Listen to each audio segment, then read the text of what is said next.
Good evening, and thank you for joining us tonight for Overcoming Employee Burnout webinar. My name is Mariah Gose, and I'm with the EUP Regional Planning and Development Commission, sponsor of this webinar, along with War Memorial Hospital. Before we begin tonight's webinar, I would like to share a few housekeeping items. This webinar is being recorded for future use. A copy will be emailed to all registered participants. All participants are in listen-only mode. To ask a question, please use the Q&A button at the bottom of your screen to type your question. We will answer questions at the end of the webinar. Please do not use the chat feature, as we will not be monitoring the chat. Please note, if you do use the chat, your username will appear. Tonight's first presenter is Karina Haller, Clinical Director of Nursing at War Memorial Behavioral Health Center. Karina has been a psychiatric RN for nearly 10 years. She is the current leader of the War Memorial Hospital Inpatient Psychiatric Unit. Karina is the team leader for the CISM, the Critical Incident Stress Management Team. The team responds to crisis incidents and debriefs with participants. Karina is also the hospital safety and security instructor. She's responsible for teaching frontline staff de-escalation responses. Karina is the trainer educator for active shooter responses, teaching skills for crisis management post-trauma. She is also a committee member for the War Memorial Workplace Violence Prevention Committee. Karina is responsible for team morale post-crisis response. Our second presenter this evening is Ashley Flickinger, Certified Therapeutic Recreation Specialist at War Memorial Hospital. She graduated from Sioux Area High School in 2013 before attending college at Central Michigan University. Ashley partook in a semester-long internship at War Memorial Hospital. Upon completing her degree, Ashley returned to the Sault Ste. Marie as a full-time recreation therapist with War Memorial. Ashley's worked with both inpatient psychiatric and long-term care units. She's a member of both the state and national recreational therapy associations for professional networking and development. She is also on the HSS team, Techniques for Effective Aggression Management Facilitator for War Memorial Hospital. This class gives employees the skill set for both verbal and physical de-escalation of individuals in the healthcare system, patients, visitors, co-workers. This time, I would like to turn the presentation over to Karina Haller. Thank you. Thanks, Mariah. So this webinar was kind of a study in resiliency itself. We were supposed to do it back in December, I think, and then we had to postpone it because of sickness. And so here we are, we're finally doing it. It's exciting. So a couple things about this webinar. It is geared towards leaders. So that does mean that we're going to give some tips and tricks for hopefully helping prevent employee burnout on our teams. But one of the big things to remember is leader can't bring their own peace unless they've held their peace first. So we're hoping that through all of this, we can really dig deep and we can look at what we can do to help ourselves kind of put our oxygen masks on first before we help other people. And another thing is if you could grab a paper and piece of paper and a pencil, we're going to have you jot some things down throughout this webinar. So we're good to go to. Everybody see the screen okay? Did we share it correctly? Yeah. Okay. All right. So burnout's definitely a buzzword right now. You hear it everywhere. It's on the news. It's in magazine articles, all of that stuff. So there's definitely a reason for it. I had to kind of laugh the first time I heard this phrase, but we've heard of the Great Depression, we've heard of the Great Recession, and now they're calling what we're going through the Great Resignation. It's kind of sad, but I literally laughed out loud the first time I heard that because it's so true. People are dropping out of the workforce in record numbers for months now. So first, we'll define what burnout is exactly, because that's what we're seeing across the country. It's depression-like symptoms as a result of aspects of somebody's role. So one of the things that you're also going to hear us talk about, and it's going to be somewhat interchangeable throughout this webinar, is cumulative stress. And honestly, I prefer that term a lot more than burnout. Burnout kind of gives this image that once you get to the end of your rope or you hit the end of your fuse, there's no going back. You can't come back from that. You just have to go to something different. Whereas cumulative stress, you look at it more as these thin slices of stressful layers that build and build and build.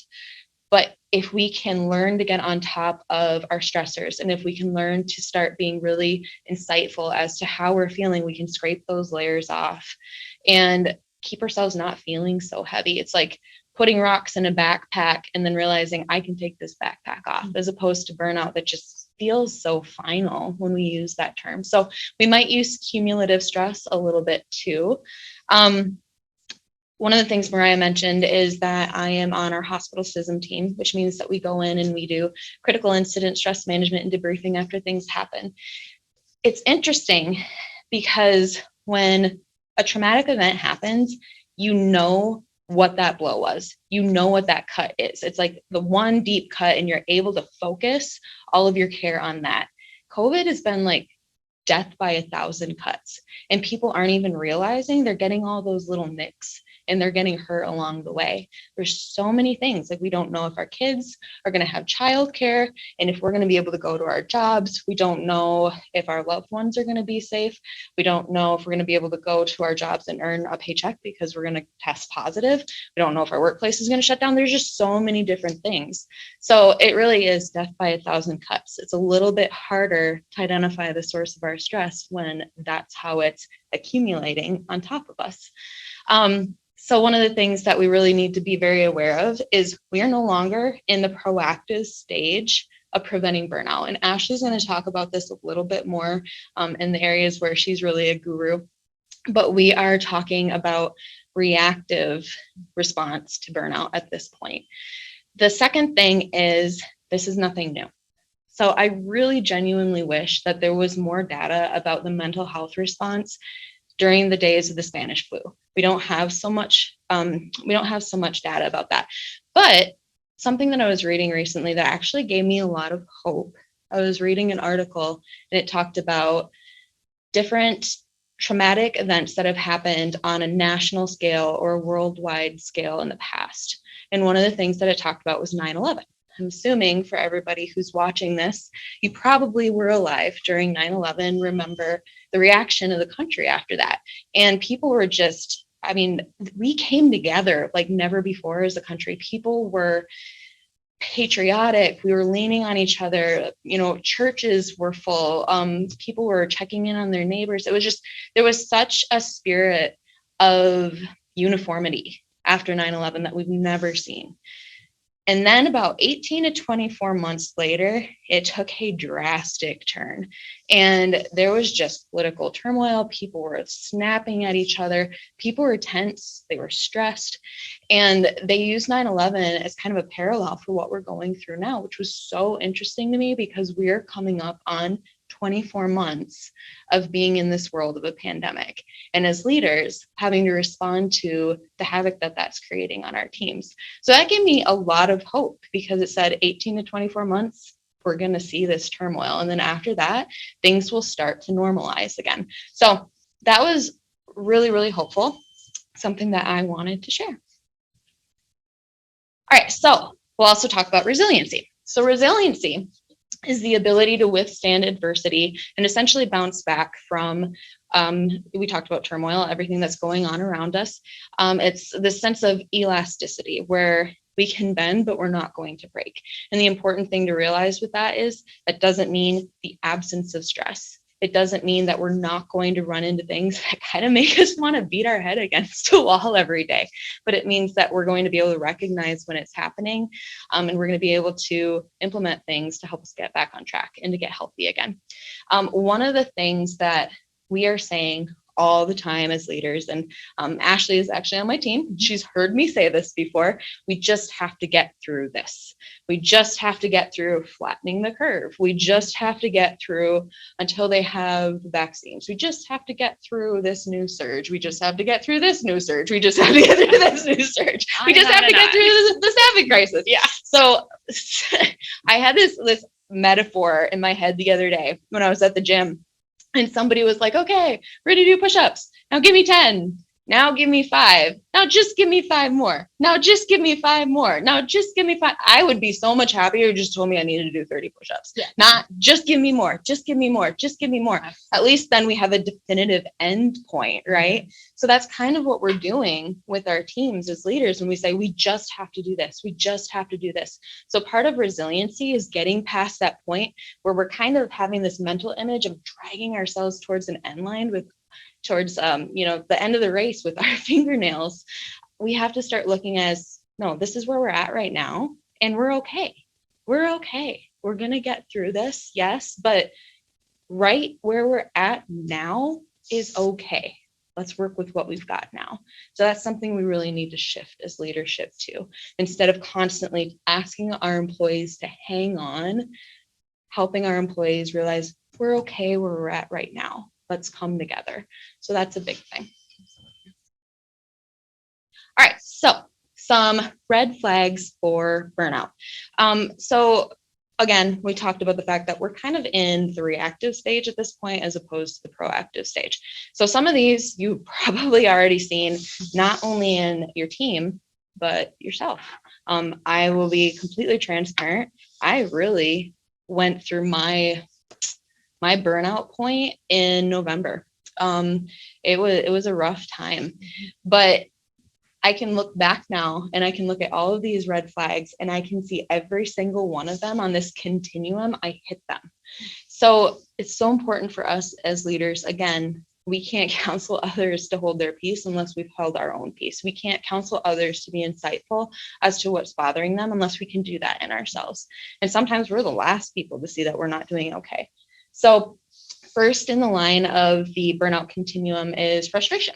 And we feel that every day. That's not a big deal per se, but it's probably the extent to what we're feeling that becomes alarming. So if we start to feel like my work and home life are just completely out of balance, that's a big deal. And a lot of us as leaders are going to feel that way because we're going to feel like we need to step in and fill the gaps every time there's a gap somewhere in our team.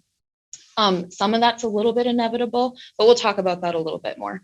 Emotional exhaustion is next in the continuum. So just feeling increased anxiety, irritability, feelings of dread about getting to work. And a lot of times we'll get to work and be like, okay, this is fine. Like, I'm happy now. But for dreading going to work, that is a big red flag. Cynicism. So negativity, feeling the situation is always going to be overwhelming and we're never going to get to a point of resolve. That's a big one. And then a big one is distrust in leadership. So I don't know who's watching right now, and I don't know where you fall in the chain of leadership. You might have a leader above you, but you start thinking, I'm just really frustrated with my leadership right now. Sometimes yes, sometimes there can be issues, but a lot of times we have to kind of turn that scope inward first and go, am I doing okay? Is something going on with me? Inefficiency. Inefficiency is the fourth one in the continuum.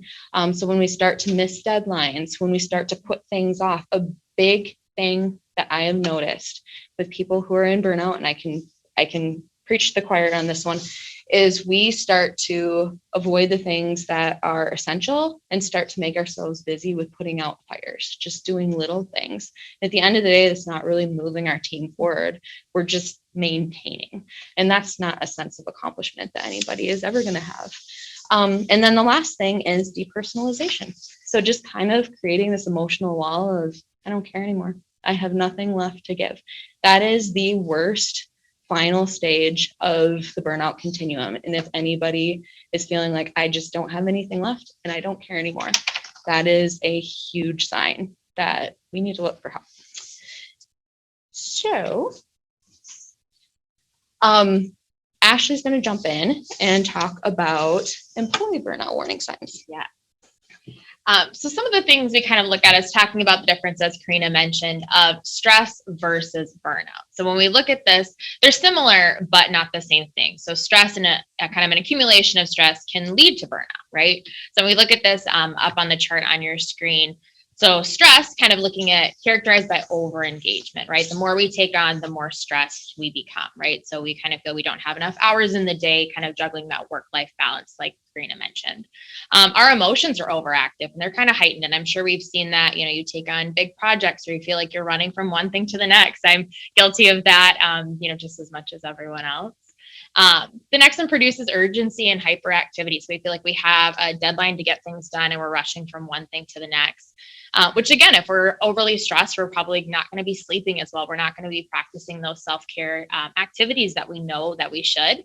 Maybe we're not sleeping as well. You get some racing thoughts at night, thinking of those checklists of things that, oh crap, I didn't get this done today, which is going to lead to a loss of energy, which could then in transition, more stress we get, could lead to anxiety disorders or feeling like we've kind of had that state of, we're on the verge all the time. We're really nervous. And we'll talk about some of those symptoms next.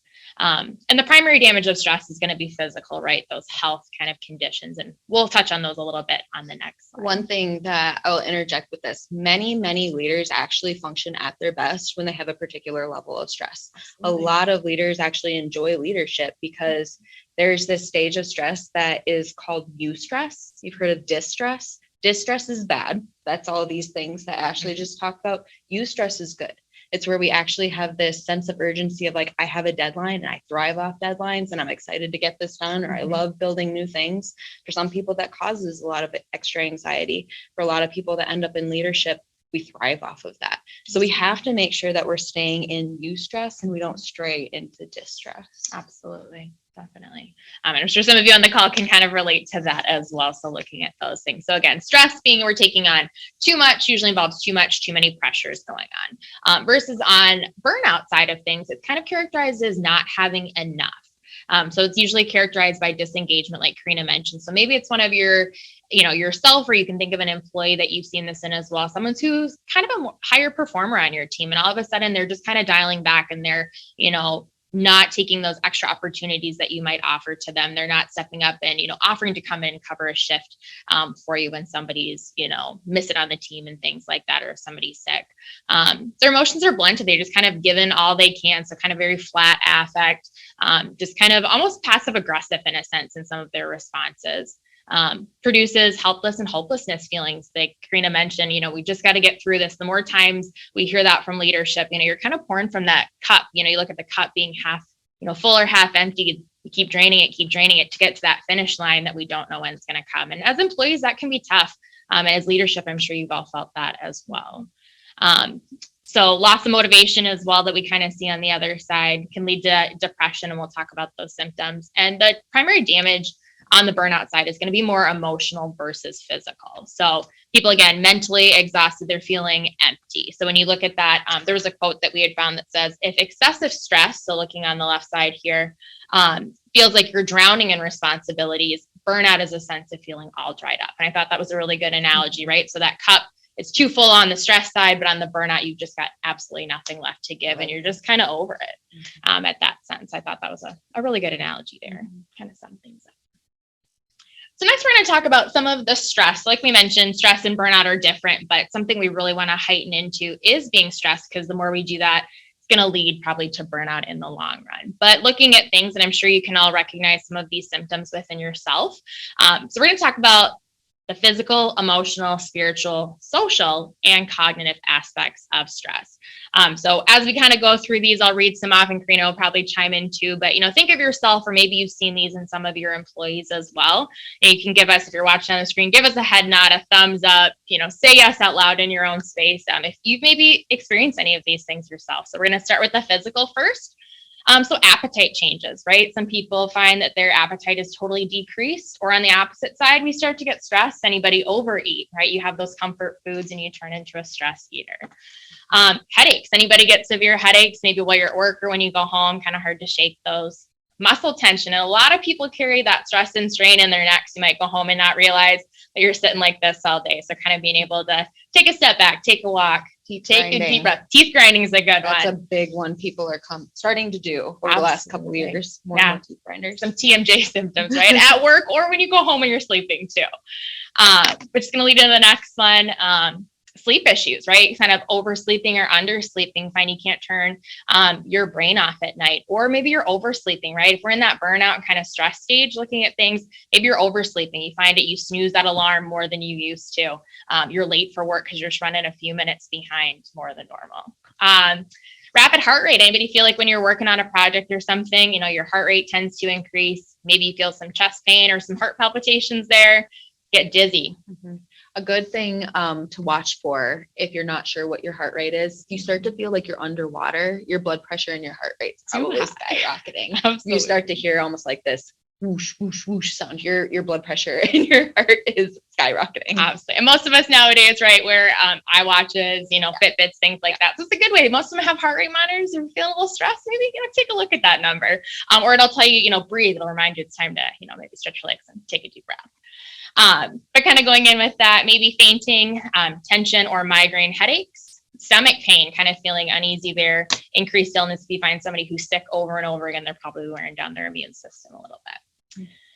Then on the next stage is going to be the emotional kind of category of things. So again, we talked about anxiety and depression, maybe leading to panic attacks, having a loss of enjoyment or motivation, people feeling like they've kind of, don't do the things that they enjoy, or when they go home, all they want to do is, try to rest and recover a little bit, which is okay. Crying spells, right? Some people are in high levels of anxiety, stress, or burnout. They just kind of feel like they've given it all they can. And their response to things when they're frustrated or upset is to cry. They feel like that's a way to get that emotional release and kind of relieve some of the tension that they're feeling. Being able to look at it to temper changes, right? So somebody who maybe is usually even keeled can kind of keep it together, starts to lash out to people on the team, maybe to their leader, right? Somebody comes at you and says things that you're like, oh my gosh, that's not like so-and-so. And then in the moment, you're like, they didn't really mean it. Or maybe you as a leader have a hard time. I was going to say that. The reciprocal of that together can sometimes be like, seriously, do you not see how hard I am trying? Absolutely. And then realizing, oh, that came across as very insensitive. So Sure. there's that piece Absolutely. of it too. See both sides of things there, definitely. Yeah. And then kind of looking at mood swings as well, kind of in a similar sense, kind of looking at it that way. Next one's going to be spiritual. So kind of sometimes people, especially in the workforce and you guys as leaders, there's obviously a reason you stepped into the roles that you are, you've worked so hard to get there. So sometimes having a loss of meaning, maybe we start to question, the motives of your team, the leadership, the mission statements and things that you're working towards. Sometimes people bring that into question a little bit too. What am I doing here? Why am I in this role? Things like that. Sometimes loss of direction as well with that. Feeling of emptiness or hopeless and helplessness, like we talked about, kind of you're just not sure how we're going to get through this. Yeah. A big one for that one is if you catch yourself just sitting and staring and you're like, I don't even know what I'm thinking about right now. I'm just staring. I'm just here. That's a big one. Absolutely. Warning sign. Especially if you're in the middle of a project and you're like, where was I? What was I doing? Or you're on a conference call. That happens a lot too. So yeah. Okay. And then the social piece too, kind of looking at whether, your team or you guys, especially as leadership, start to isolate a little bit more. Maybe you're kind of holed up more in your office, working on certain projects or on conference calls. You're finding yourself going into, more meetings in person and things like that, kind of spending time off the floor. Maybe intolerance of others. Lashing out, like we mentioned, blaming, accusing people of things instead of saying, hey, coming at it from a team standpoint.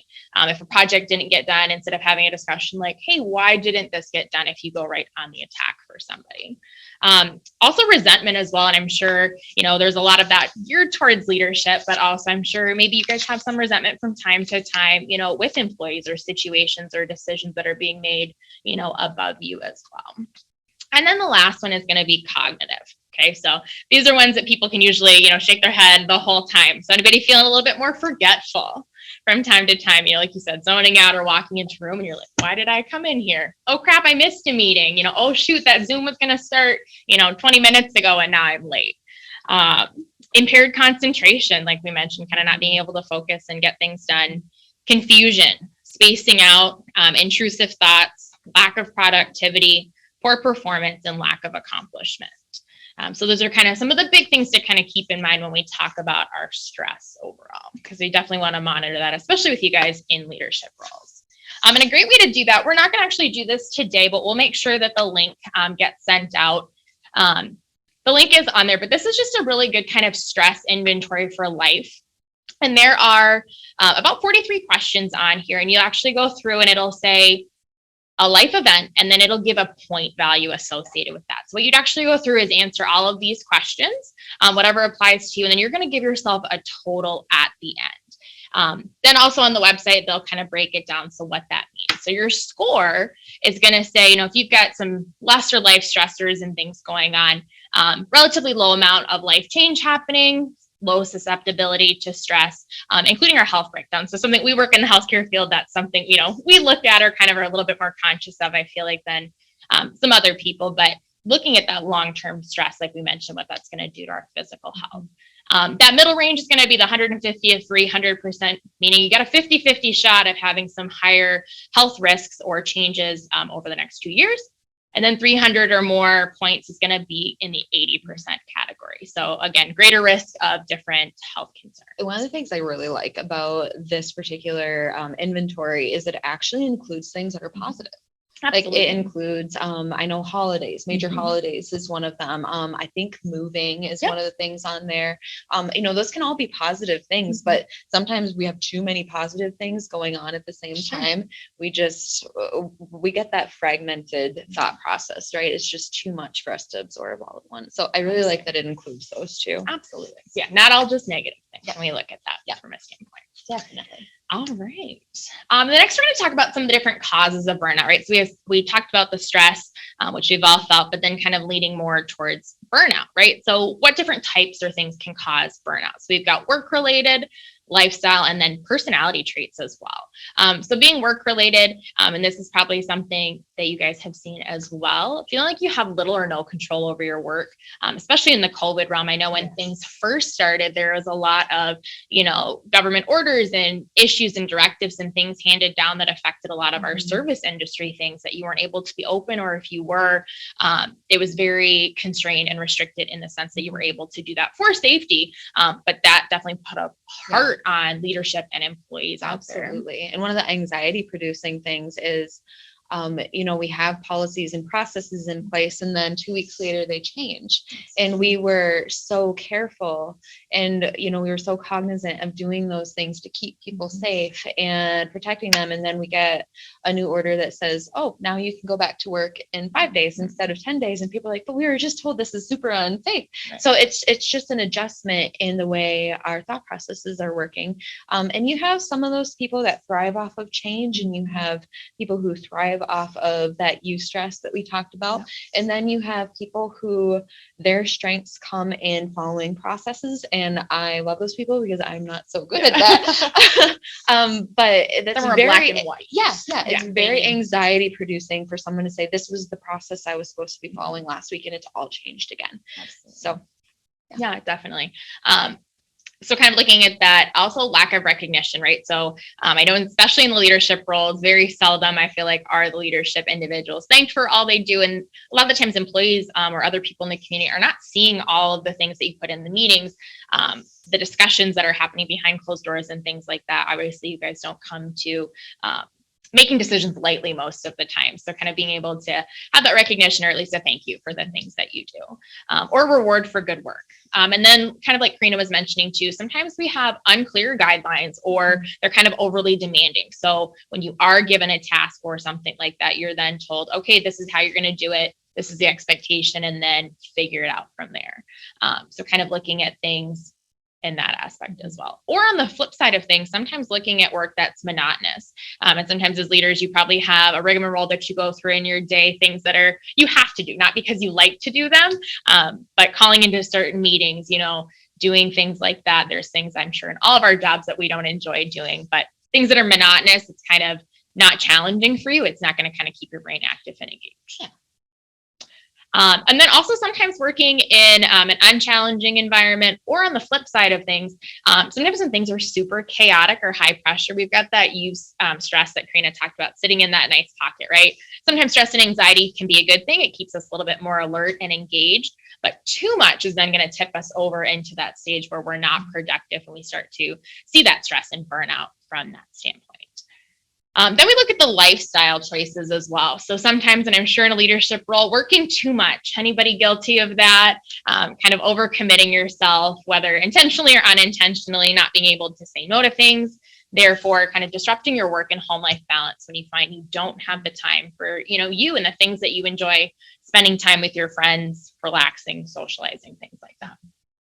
Taking on too many responsibilities. I'm sure as leaders in your roles, you guys take on things whether you want to or not. You've got your set job description, but when somebody below you isn't maybe able to manage or meet the expectations, somebody has to pick up those extra tasks or things. Maybe if you have someone above you, things get handed down and delegated to you as well. So being able to kind of find that healthy balance. Also not getting enough sleep. Anybody guilty of that one?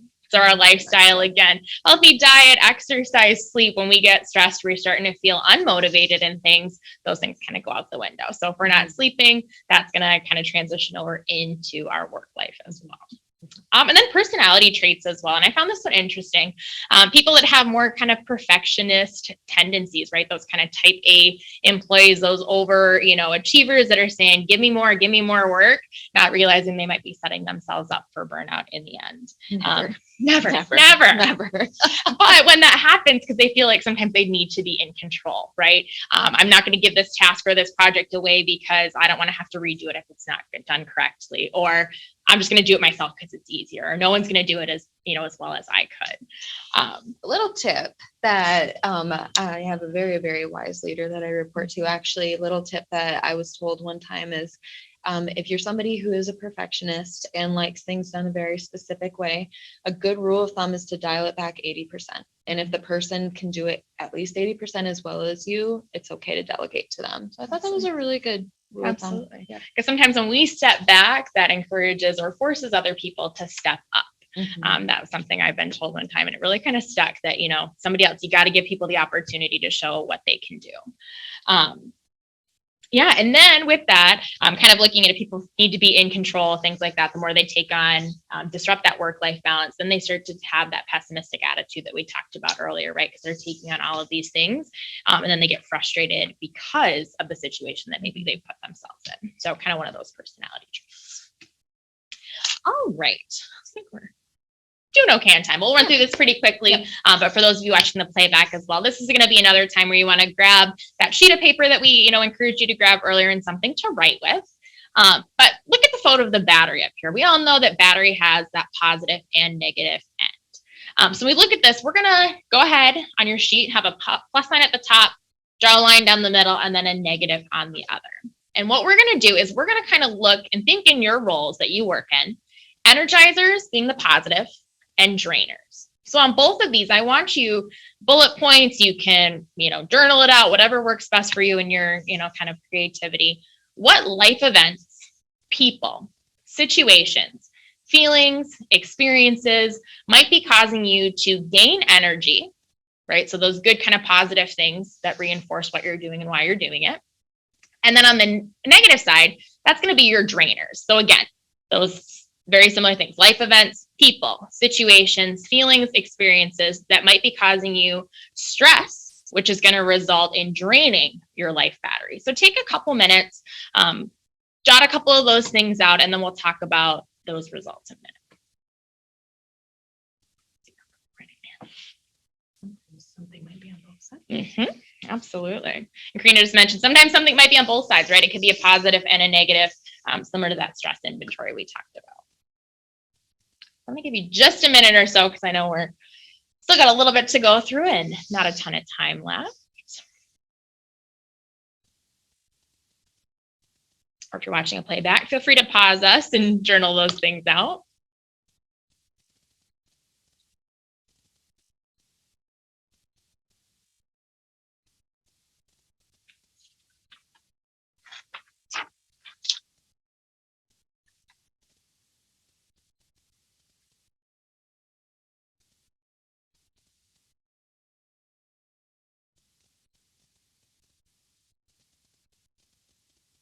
All right, we'll go ahead and bring it back to you. And if you're still working on your list, that's totally okay. I'm sure those things that were on the top of your brain, you got rattled off really quickly.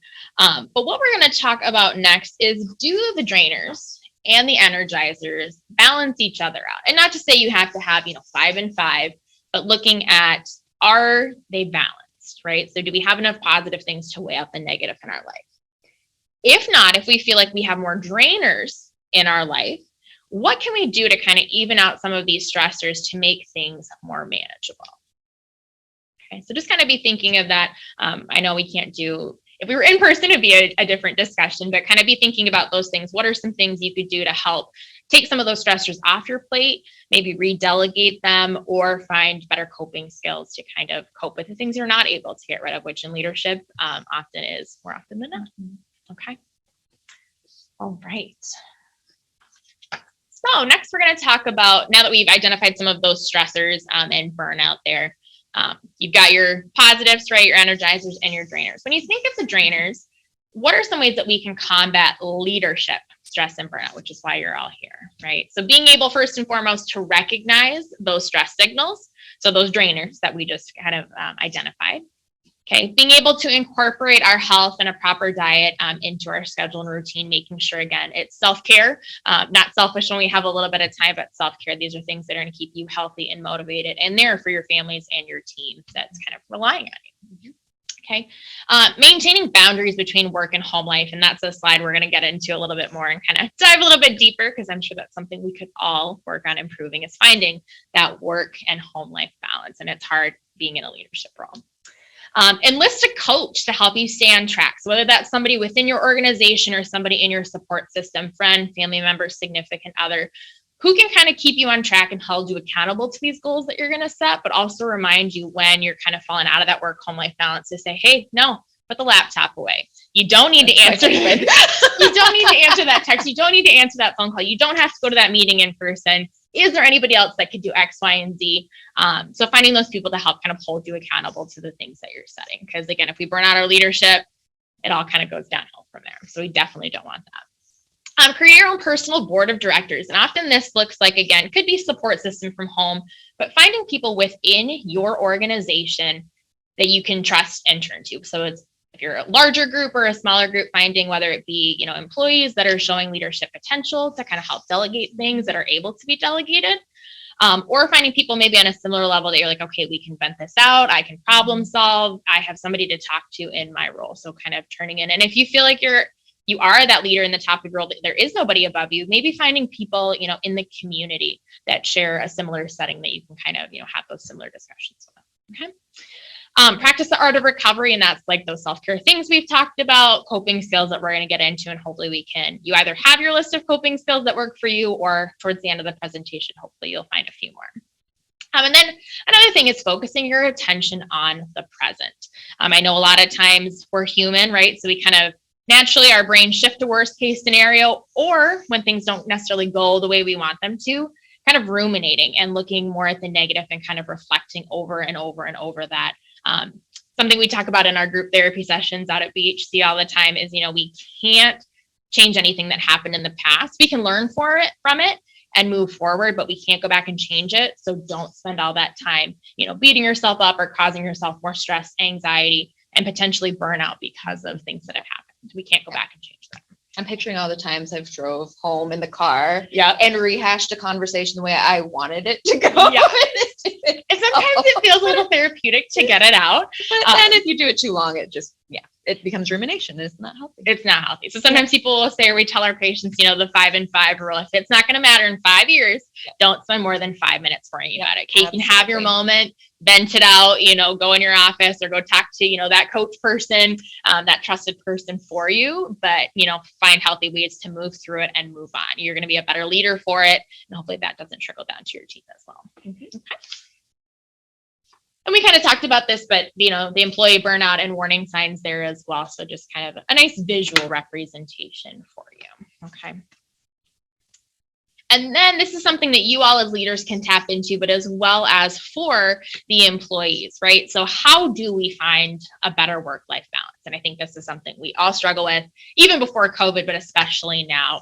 A lot of people have transitioned to working from home, right? Mm-hmm. So finding that work-life balance, you're not able to just close your laptop, leave your office and drive home.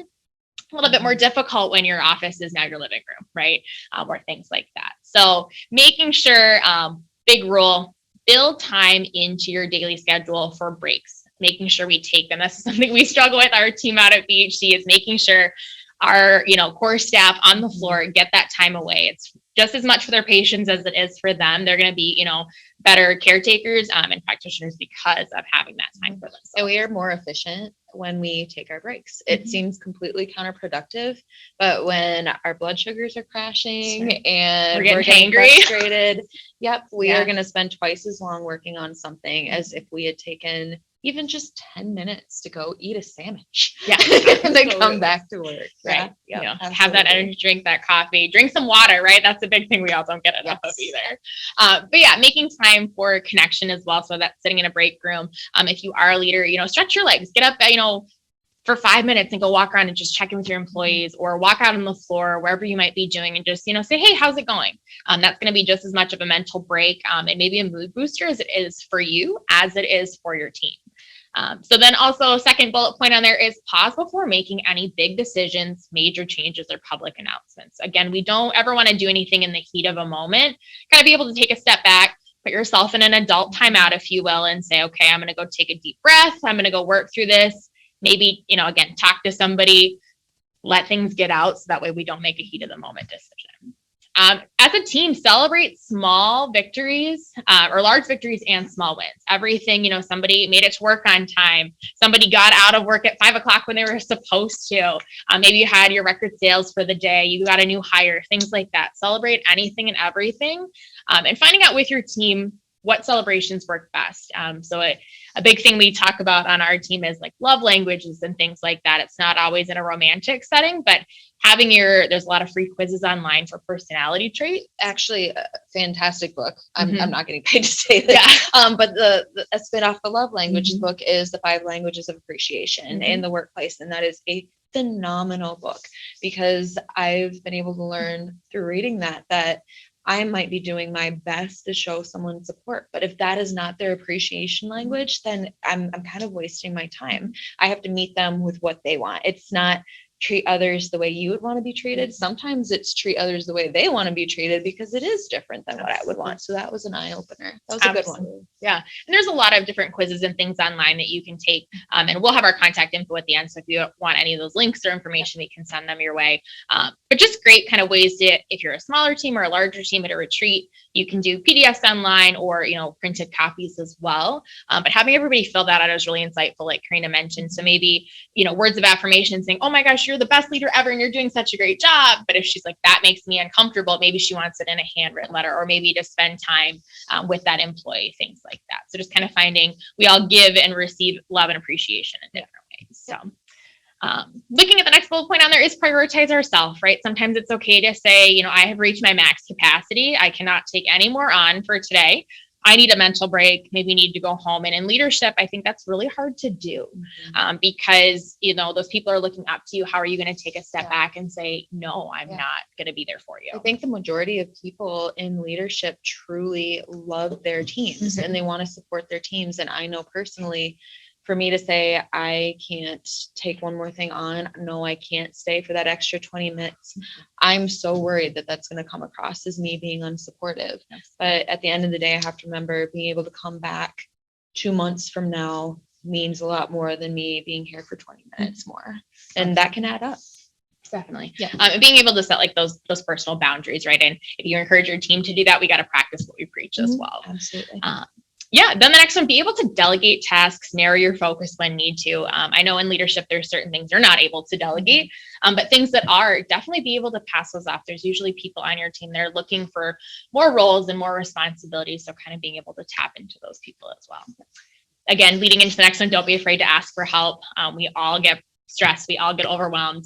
We don't want to burn ourselves out. So if we're able to tap into those people, our board of directors, if you will, being able to lean into that. And for some people that fills up their cup, and it can be really difficult for us to say, hey, I need help. Is somebody interested in helping me with this? Because we feel like we're putting something else on our team that we want to support. But for some of our teammates or our team members, they're going to feel like this is filling up my cup because I get to do something different or something that's fun or I enjoy, or this is somebody who is now trusting me and that means a lot to me. Absolutely.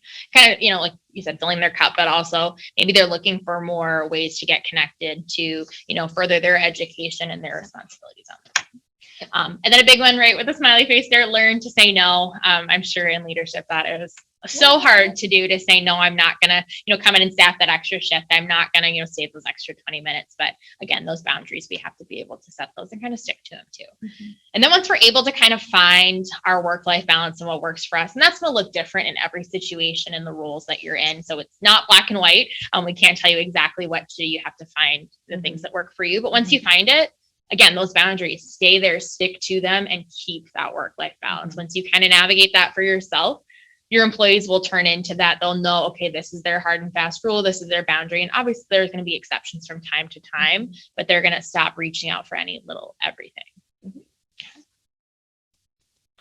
Okay, so some types of coping skills, and we can send out, I know we're running a little bit low on time here, but we can send out some more detailed things if anyone is interested. But just looking at, there's different types of coping skills. And oftentimes people don't realize that. They hear that word and they're like, oh, I'm going to go meditate or do yoga. Sure, that is a great coping skill, but it doesn't. Take a bubble bath. Yeah, take a bubble bath and put a face mask on and drink some wine, right? But for other people, they're like, that sounds absolutely horrible. And that would not be de-stressing for me whatsoever. So we have to find the things that work for us. So there's different types. Think of coping skills as like an umbrella term. And this is something we talk a lot about on our unit here. But the most common type is going to be distraction. These are, again, your hobbies, your interests, listening to music, doing puzzles, cooking, baking, hiking, doing anything like that. That's going to take off your mind off of something for a while. It can literally be anything from, I'm going to sit in my bubble bath with my pink feathered journal and my heart pen, or I'm going to put on my boots and I'm going to go out and I'm going to shoot skeet. Like it's totally different depending on who that person is. Yep. Absolutely. And then self-soothing is going to be another one. This is going to be utilizing your 5 senses, right? So again, things you can see, touch, taste, smell, and hear to kind of relax you. And we all have different things, again, that work for us. Something that you might even be able to do as leaders within your units to some degree is put together kind of a self-soothing or sensory box. We have one on our unit that's just a little like Rubbermaid tub, and we put different lotions in there, aromatherapy, like essential oils. There's a stress ball. There's, little comic strips. There's a little candle tea light that sits on a wooden birch, candle holder. We've got mints, lifesavers, and gum in there, just different things like that. That again is something quick, readily available. Somebody could go to and they're like, I just need 5 minutes. Pop this, mint in my mouth. It gives me something to focus on, those more intense flavors, or I'm going to read this funny comic and then move on with my day. So just kind of something that's readily available, little self-soothing kind of calming toolkit, if you will. Which is going to go hand in hand kind of with the next one of being mindful. It kind of helps us being aware of the present space that we're in, our thoughts, our feelings, our emotions. Tons of different exercises out there that you can do for that. Emotional awareness, right? We talked about people being a little bit more moody or irritable and things like that. Sometimes tapping into, okay, that was the outburst, but where is it coming from, right? So being aware of the emotion that kind of triggered it. And this can be done by discussion, journaling, music, art, different things like that. Opposite action is going to be doing the opposite of the impulse that you're feeling, right? So if you're feeling down and depressed, like we mentioned, do something that might boost your mood a little bit. And this is not kind of a, oh, snap my fingers, I'm feeling depressed, so I'm going to go watch a comedy show and everything's going to be better. It's definitely not that. So kind of don't get in that headspace. But it's more if we can incorporate these things into our daily routine, hopefully that'll help to maintain our mood. And then crisis or safety plan is something we talk about with our patients a lot, but you can implement in your workplace as well. Say, hey, if A, B, and C happens, we're feeling stressed, we're feeling overwhelmed, we're overworked, we're feeling burnt out, then we're going to do X, Y, and Z, right? So maybe have them have a list of their coping skills. Use that self-soothing kit. Maybe say, hey, I need a personal day. Looking at things like that and being able to tap in and have those people listed out that they can talk to, whether it be a boss, their support person, things like that. And leaders never assume you don't have somebody on your team that might not be having thoughts of suicide. Even a statement like, I just can't do this anymore. You need to dig into that more and find out exactly what that means.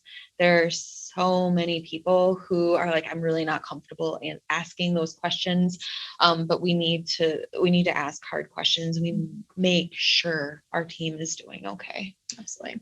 And at the end of the presentation, we'll talk about some resources and things. Like Karina said, I know it can be a daunting question or a conversation to have. And sometimes people don't have it because they, one, don't know how to answer those questions, or two, they're afraid of the outcome or repercussion, what might follow, and they feel like they're not equipped to answer that. So we'll give you guys some resources and support at the end of this presentation as well. Okay, so up on the screen, I'm not going to read all of these, but just kind of some things that we talked about. So these are some evidence-based practices for assisting with stress management and burnout. So again, like we've mentioned, got lots of material we can send people on any of this if you want it. Absolutely. So take a quick glance at those, and then we'll dump on to the next. Okay. So dealing with burnout, kind of looking at it from a 3R approach. So first, like we said, recognize, watch for those warning signs that we've mentioned, whether you see them within yourself as leaders or your employees as well. This can kind of translate, to anybody who you might encounter. Reverse is going to be the next one. So kind of working to undo that damage by seeking support, seeking support, managing our stressors, utilizing coping skills and techniques, whether it be at work or, encouraging people to kind of follow up at home on their own. And then building resilience, like Karina mentioned earlier. So being able to build our resilience to our stress, tapping into those protective factors we have in our lives, and taking care of our physical and emotional health. Okay, so this little exercise, we're not going to dive into too much, but I'm just using it as an example and kind of a metaphor to play into what I'm going to say next. So this is actually a kind of a little exercise where you are supposed to make a 4-word sentence out of the jumbled words that are on the slide. So I'll just do a couple so that you have the example. So from the top one, I would say she was always worried. That would be a good example. Oranges are from Florida. So on and so forth. So what this is it's actually a test. A psychologist, his name was John Barg. He formulated this, and his idea was that our subconscious plays so much into how we interpret the world around us. So what he did is he had young kids, like college kids, walk down a hallway, come into the room, take this exercise, test, whatever you want to call it, and then leave. They got up and left. He didn't give them any background, explain to them what was going to happen. He hypothesized that because of our adaptive subconscious and how we process things, people would pull out of there that there's a lot of words about being geriatric, being elderly. So what happened was the kids would walk in, they'd take the test, they'd walk out, and they would walk slower when they left that room and they went down the hallway. So some of the words like worried, Florida, old, those are the types of things that they were pulling out and didn't even realize they were pulling out. So what are we giving our employees and messages that is making them adapt to situations in a way that we actually don't want them to? So if you go to the next slide, Ashley. So it sounds kind of counterproductive because we just did this entire webinar on this. So I'm just putting this bug in everyone's ear to think about. We talk about burnout all the time, like it's coming out our ears. We know that burnout is a thing. But we also know from a psychological perspective that when we approach something with a positive instead of a negative, it's more likely to sink in. So we need to flip the script. We're not talking about burnout anymore. We're not talking about just getting through this. What we need to avoid is terminology like these difficult, trying, challenging times, these chaotic times. I mean, how many times have we heard that in the last 2 years? We're getting away from that. No more of that vernacular. That needs to go out the window. Our goal is no longer to not lose one more team member. We at some point got into leadership probably because we cared about people and we had a mission in mind that we wanted our team to meet. That has not gone away, but sometimes our focus on that has gone away. So our focus is not, I don't want to lose one more team member. Our focus is, how can I serve these people in front of me? That's what leadership is. That's what it should be. How can I make their life the best that it possibly can be? And that's something that is hard to walk away from. Or if that means that somebody has better options or better things out there, then we can be happy for them. And that's a big thing too. But what are some things that we can give our team that is really hard for them to want to walk away from? Job satisfaction, creativity, helping them feel like we care about their families and we want them to be able to be with their families. Those are things that we as leaders need to remember. I got into this because I love my team and I don't want that to go away. Okay. Next slide. So finding meaning in work. It's one of the biggest things that we can do for our leaders. If we go to our team and we say, what is our mission? And they can't tell us what our mission is. It doesn't matter if we're in retail. It doesn't matter if we're working at, if we're doing factory work. It doesn't matter if we're doing transportations and hauling things. It does not matter what our company is. We can have a mission with that can better humanity. And if we can connect our employees to understand we have a mission to make the people in our country or possibly the world better, then that is so powerful. So again, next slide. So these are some questions to ask our team to see if they can connect these dots. What's our mission? If they can't answer that question, we have to define that for them. We have to help them make that connection. What is your role in reaching our mission? One of the coolest stories that I ever heard was somebody walked into a NASA station and asked the janitor, what is it that you do here? And he said, I help put people on the moon. This is what the janitor said. There is nobody on our team that isn't important. And if we can help them connect back that you are a part of our mission too, that is amazing because they are. How is this task helping reach that goal? So whatever they are doing and we are asking our teams to do, we have to be able to give them the reason why. If we can't give them the reason why, maybe we shouldn't be asking them to do that task. It's just busy work. So that might be something we as leaders need to kind of tap into and make sure that we're not just doing things because that's the way that we've always done it. And then lastly, do you feel like the connections you make with people are moving us towards that goal? We are, as humans, driven by connection. And one of the things that working remotely and not being able to get out in our communities is impacting, and even wearing masks is making us feel like we can't make those same connections that we used to. So we have to make sure that we are giving our employees every opportunity to connect with one another as a team, to connect with us. One really good way to do that is actually rounding. Schedule rounds with your teams every month, every other month. And I don't mean team meetings. I mean schedule one-to-one time with your employee where you say, this is 30 minutes on my schedule. I'm going to round with this person and see how they're doing and ask them how I can help them and how I can be a better leader. Sometimes those answers are hard, but they're very, very valuable. All right. We as leaders can't pour out of empty cups either.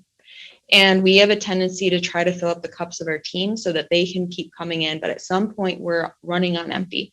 And we set the tone for everything. So you have to embrace time off. You have to take time off. We don't practice what we preach. Our teams won't believe that we believe it.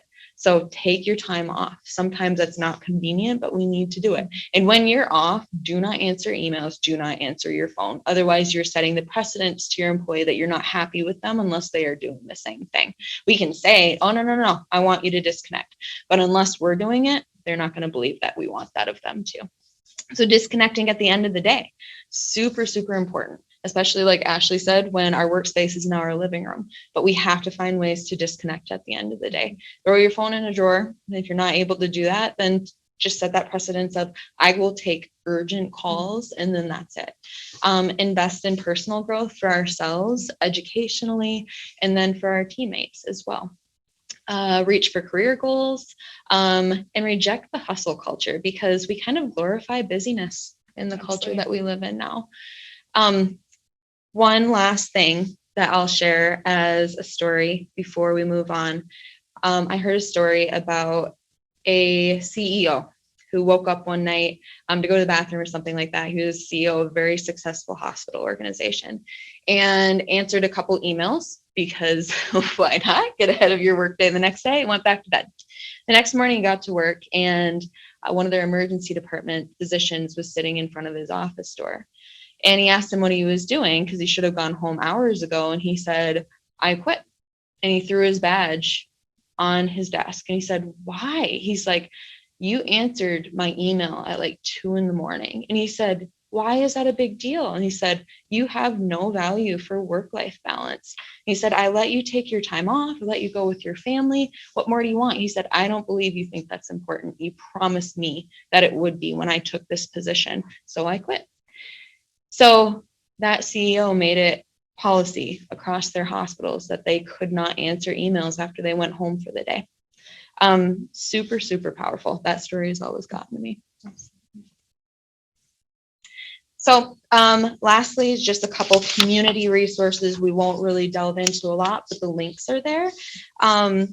Another thing that is available that people might not know, there is a Eastern Upper Peninsula CISM team. So I mentioned that I do one for our hospital. There's actually one that's available to anybody in the Eastern Upper Peninsula. If you Google Eastern Upper Peninsula CISM team, you'll find the number for it, and you can actually activate a CISM team in the area, which is pretty cool. Yeah. And that's CISM. CISM. Yep. CISM. So if anybody is looking for that.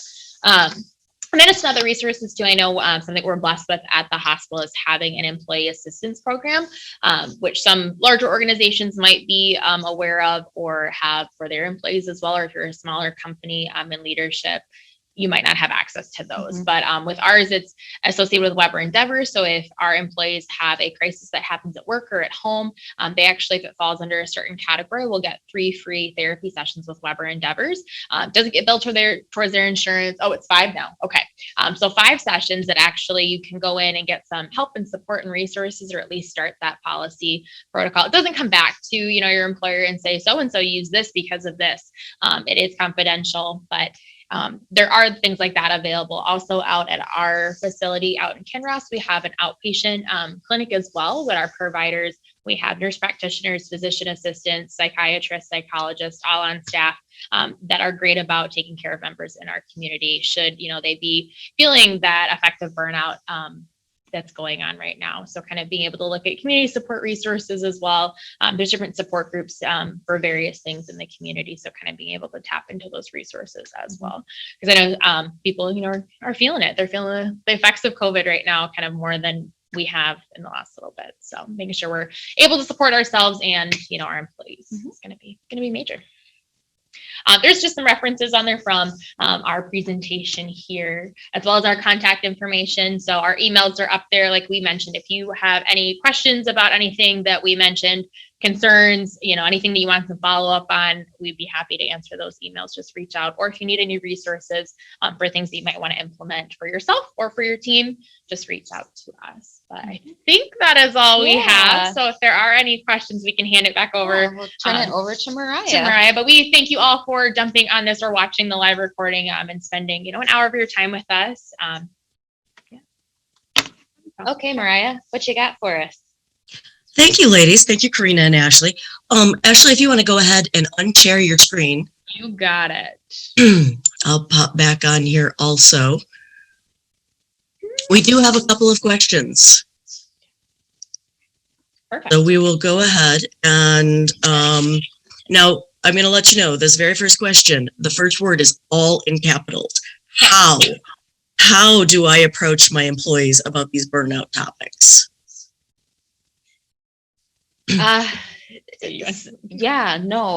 So one of the things that I've done, I don't know if that person has team meetings or anything like that. Rounding is a really good time. I mentioned that. So having those one-on-one sessions with our team members and doing rounding is probably the best time, because you get that private connection with them where they can say things. And, I always tell my staff, it doesn't leave these 4 walls unless you told me you killed somebody. But I was telling me, whatever you say, it doesn't leave these 4 walls. So just being able to have that judgment-free zone, say, hey, this is what I'm going through, or, this is bothering me, or even like, I think you suck at this as a leader. Like, that's hard to swallow sometimes, but if that's what's on their mind, that's their time, and they get to say what they need to say. So I have actually a rounding template with like 5 to 7 questions on it. And I'll ask, do you have the tools and equipment that you need? Do you feel safe in your workplace in terms of like our policies and stuff like that? But then I have added in some questions since COVID started about how people are feeling in terms of like burnout and how I can help them as a leader. So you just got to be willing to ask hard questions. It's not easy. It gets better with practice. And the more you round with someone, the more most people start to feel like they can share openly. There's not a flick of a wand I can give you. I would say build some questions that you need to into a rounding template and don't be afraid to ask them. Or sometimes team meetings, if you feel like you've got a small enough group. I know one thing Karina does in our team meeting, she'll say, open it up for the beginning, any kudos, any recognition we want to give, team wins. And then sometimes too, on the flip side, is there anything that didn't go well recently that we could work on improving, or we need to kind of debrief through in this moment? Another thing, just kind of speaking from an employee side of things, sometimes surveys are great too. If you just want to put a little, feeler out, our hospital wide sense in employee satisfaction, but then if there's departments that have scored a little bit lower in the engagement or the satisfaction, doing a mini survey.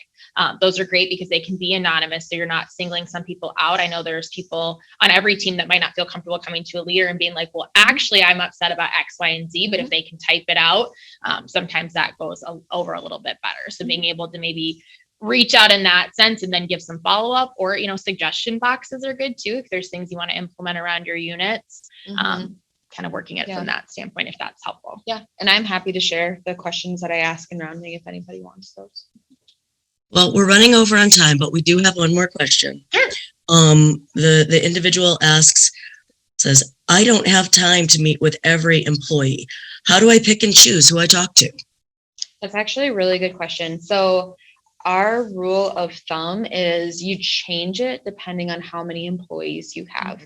So if somebody had hundreds of employees, I would really hope that they have leaders that work with them, that you could kind of divvy that up to make sure everybody's getting the time that they need. But, if somebody has a team of 10 people, it seems pretty feasible to be able to round on every person within a month. Maybe not, depending on someone's work schedule.